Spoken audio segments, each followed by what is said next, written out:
research verification video.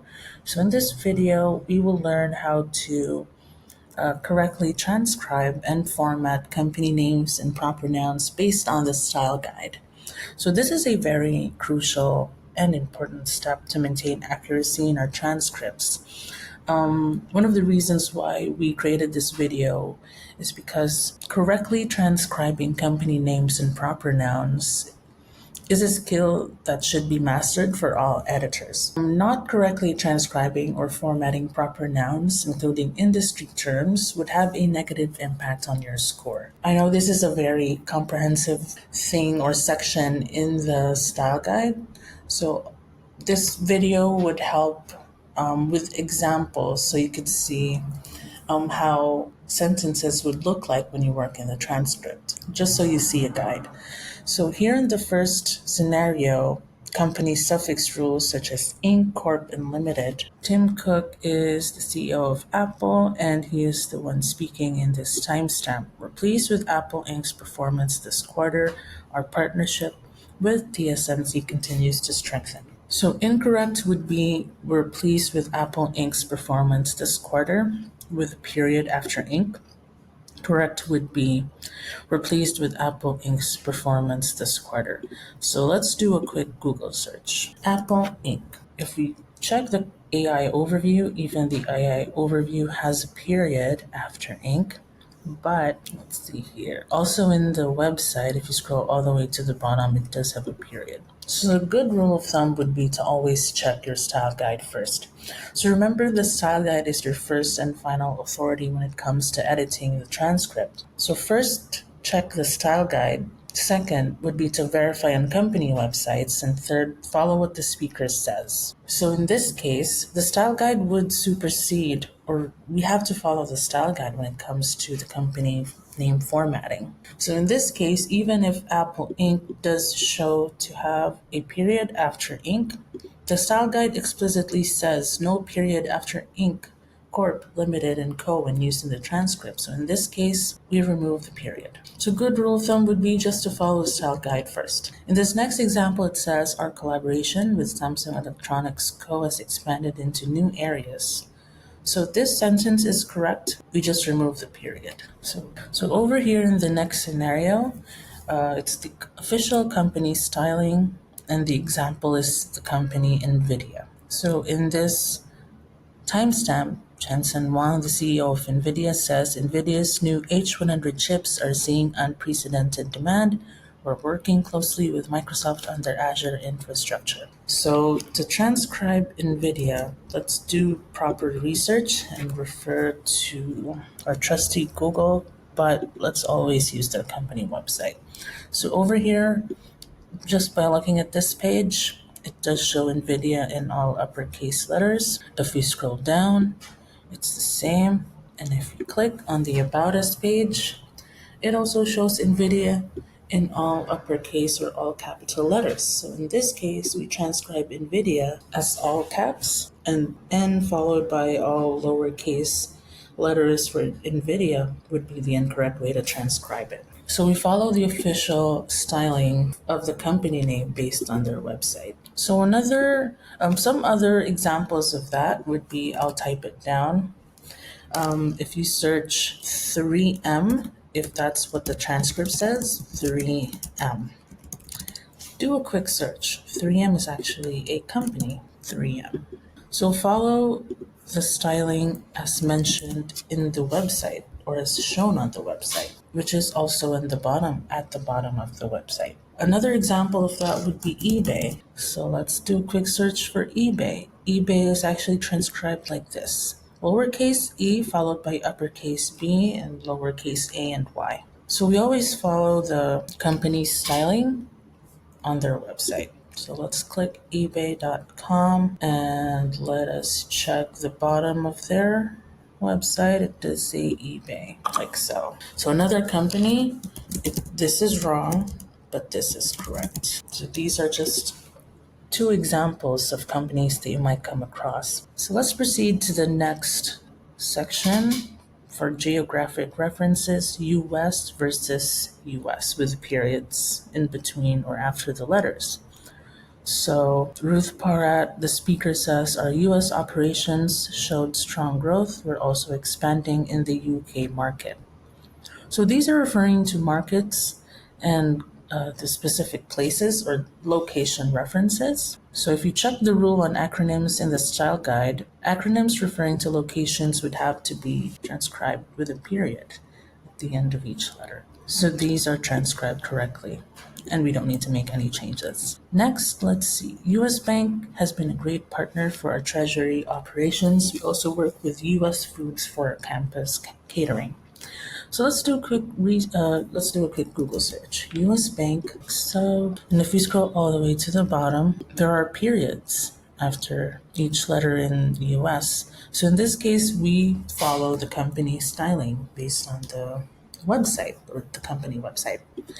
And in here, it says we also work with US Foods for our campus catering. So let's search US Foods. And here we go. Oops. Let's see. US Foods without the period in between each letter.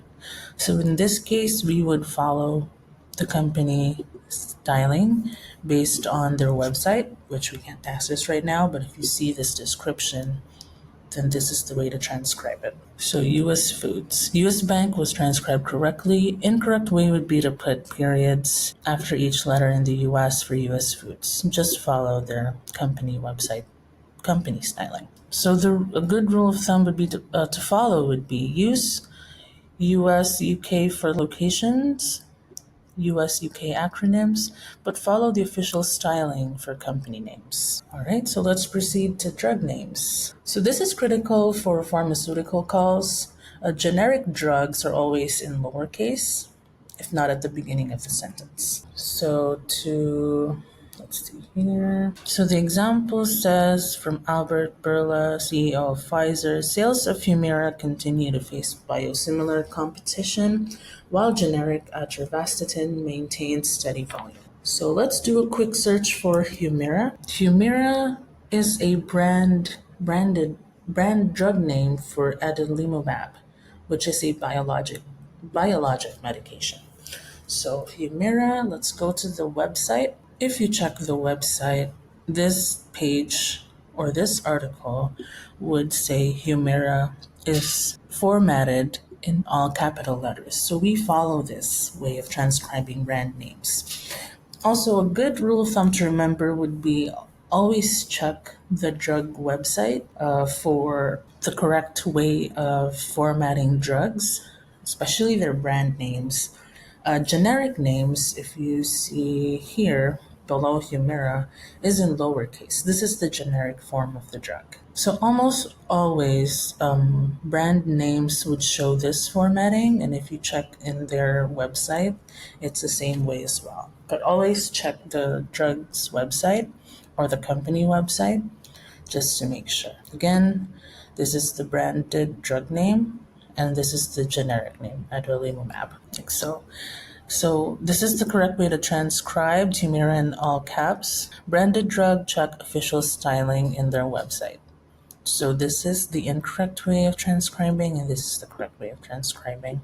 Other examples, let's see. While generic atorvastatin maintains steady volume. So atorvastatin, it already says here in the sentence, atorvastatin is a generic drug. So atorvastatin, let's see, drugs.com is a very reputable site for drug names. So atorvastatin is a generic drug. Brand names would be found here, Atorvalic and Lipitor. Take note, this is not the official website, so if you want to search for Lipitor, if it's mentioned in your file, you would always check it on their website, which is transcribed like this. So this is how you do your research. It may take time to do research, but once you get the hang of it, you always have 2 to 3 tabs open aside from your actual editor page. So you would have a Google tab and another tab. Just to be very helpful would be your chat GPT or your trusty LLM, like so. So let's see here. Another way of, generic atorvastatin, generic drug, always lowercase, except when it's in the beginning or at the beginning of the sentence. So for example, if atorvastatin was actually found at the beginning of the sentence, we would also need to capitalize it. It's not a proper noun like here, so they are formatted as common nouns since they are generic medications. So if atorvastatin is at the start of a sentence, and we follow the rule that we capitalize the letter A, but if it's in the middle of a sentence, then it's all lowercase letters. Let's see here. So next is our phase 3 trials for the new compound are progressing well. Incorrect would be phase 3 with the uppercase P. Correct would be phase 3 in all lowercase. Phase 3, transcribed in Roman numerals. You can find more about this section in the formatting. This is actually not a proper noun. This is more like an industry term. You can find more about this. If, for example, the sentence starts with just the word phase 3, then it would be like this. But since the sentence actually started with the word our, phase 3 trials, then it's the lowercase p in the phase 3. So for the next scenario, executive names with diacritics. So a good rule of thumb to remember would be never skip diacritics. And this goes for Jose Garcia at Santander, the bank. So let's do a quick search for Jose as here. Jose Garcia Cantera. Even though it doesn't have diacritics here, but the correct way to format it would be here. So never skip diacritics, as our style guide says. So good rule of thumb for diacritics would be copy paste the result from Google or the name from Google, or use a character map. And this is also very important for accuracy. So if you search for, let's see, Zurich, Switzerland, it does have a diacritic as well, like here. So Zurich is a city in Switzerland with a diacritic in the letter U. So we include that when we transcribe it if it's mentioned in the file. Another example for diacritics would be Sao Paulo in Brazil in the letter A. So we always, a good rule of thumb would be just to do a Google search and copy paste this in your transcript so it shows up correctly in your file.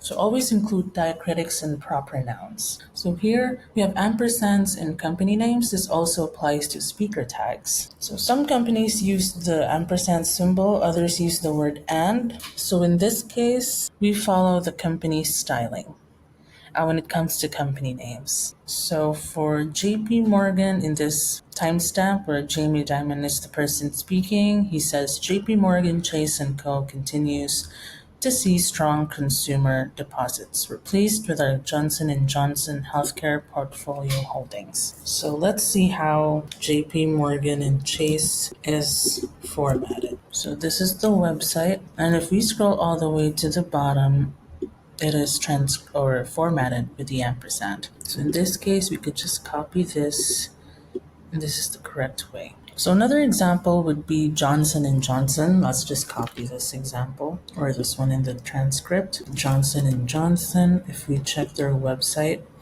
it is formatted with the ampersand. So if we check all the way to the bottom, it is formatted with the ampersand or with a simple Johnson & Johnson. And if we go here, it is formatted correctly in the sentence. So a research tip would be to verify on the company website if the ampersand is used or not.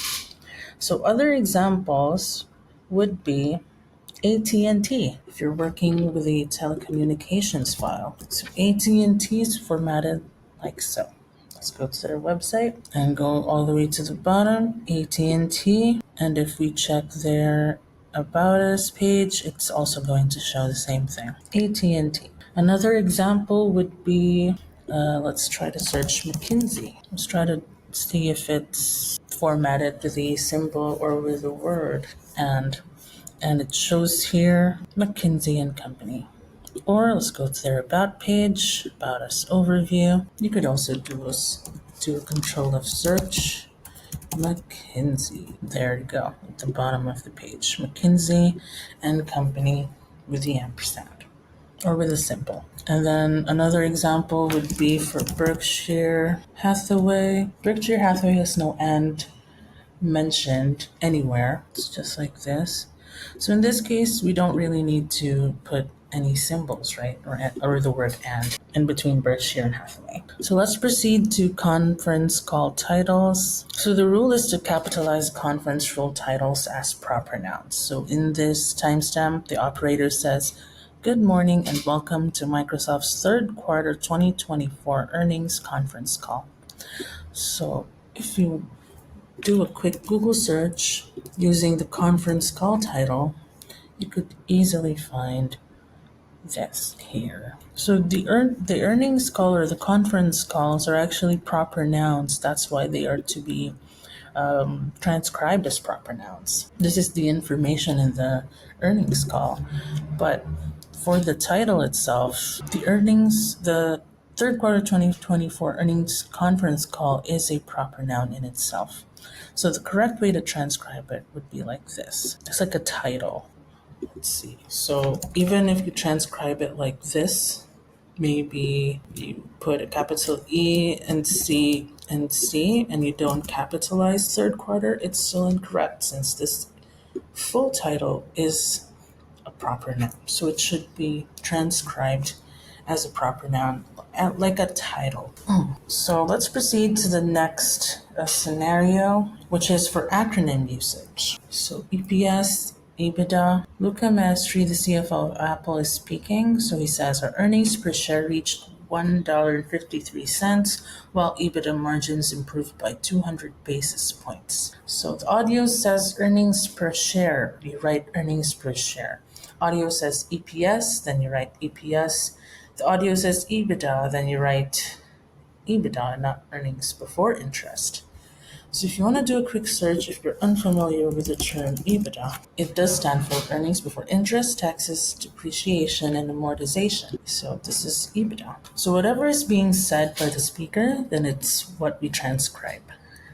Even if EBITDA stands for earnings before interest, taxes, depreciation, and amortization. So again, we transcribe what is being said in the audio to maintain audio accuracy. The next example would be year-over-year revenue grew 8% with particularly strong SaaS performance. So year-over-year is what the audio says, then we write it like so. If what's being said is YOY for year-over-year, then we write it like this. Audio says SaaS, then we write SaaS. And if you're unfamiliar with the term SaaS, that is software as a service. And this is how you transcribe software as a service, which you can also find if you just scroll down. Software as a service.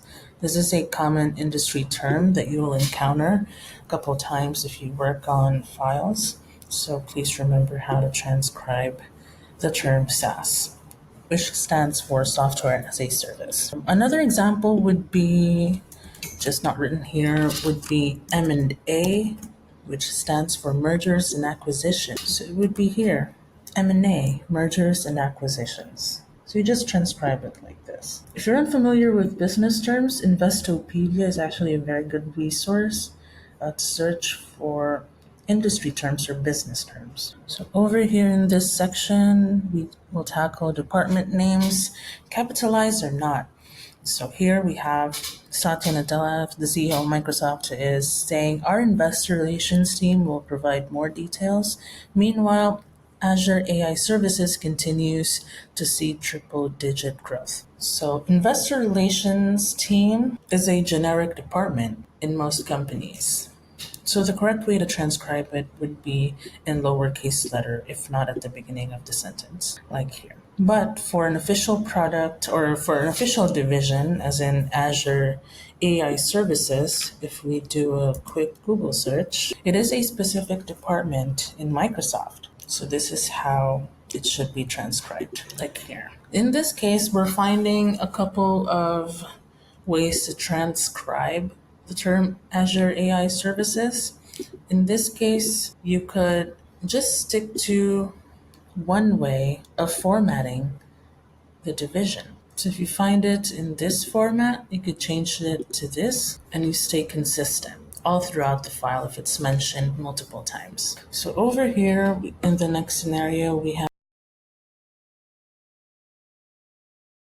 file if it's mentioned multiple times. This and you stay vision So if you find it in this format, you could change it to this and you stay consistent all throughout the file if it's mentioned multiple times. So over here in the next scenario, we have technology generations. Pat Gelsinger of Intel says our 5th gen processors are outperforming expectations. The transition to our 4th generation platform is complete. So here we have if 5th gen processors or 5th gen is used as an adjective, then we put a hyphen.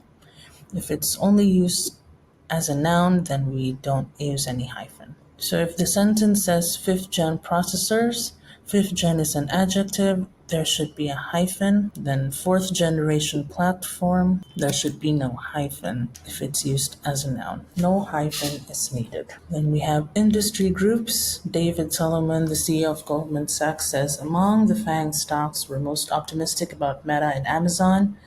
The S&P 500 continues to show resilience. So if you're unfamiliar, this is an established acronym for a group of dominant US technology companies: Facebook, Amazon, Apple, Netflix, and Google. Like so. Facebook for Meta, Amazon, Apple, Netflix, and Google. S&P 500, let's do a quick search, would be transcribed as this. There's a space between S&P and 500. So over here we have multiple format hierarchy. So if the style guide says to write McKinsey and Company, but the speaker says just McKinsey, the style guide rule says McKinsey and Company, always use the full name. If this is the style guide rule, then we follow the style guide. If the speaker says McKinsey, then we transcribe it as McKinsey and Company, since the style guide overrides the speaker for company names. So the style guide specifications override everything else. So here's the quick reference checklist. Check the style guide first for any specific formatting. No periods after Inc., Corp., Limited, and Co. Verify the official styling on the official website About Us page. US and UK with periods for locations or acronyms, but US/UK for part of company name. Or basically you just follow how to format the company name based on their website. So generic drugs are lowercase, branded drugs as per the official styling on their website.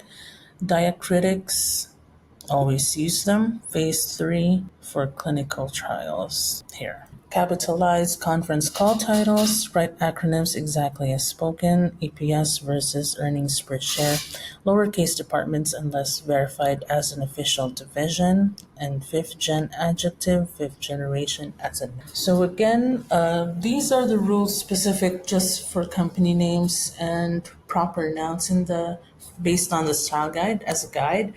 But you could always refer to the style guide for any specific rules on numbers and everything else that you have to search.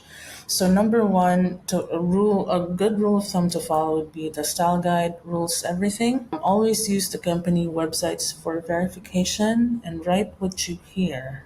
So if you're unfamiliar with the term slow down the audio and write what you hear, then search it on Google if it's truly unfamiliar to you. And if you're still not familiar with the term, then you could bracket the word and come back to it later, or just bracket it as however it seems fit.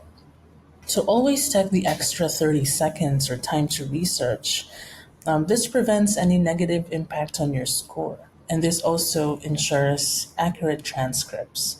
So check the style guide first if you have any questions, and don't hesitate to reach out. Thank you for watching.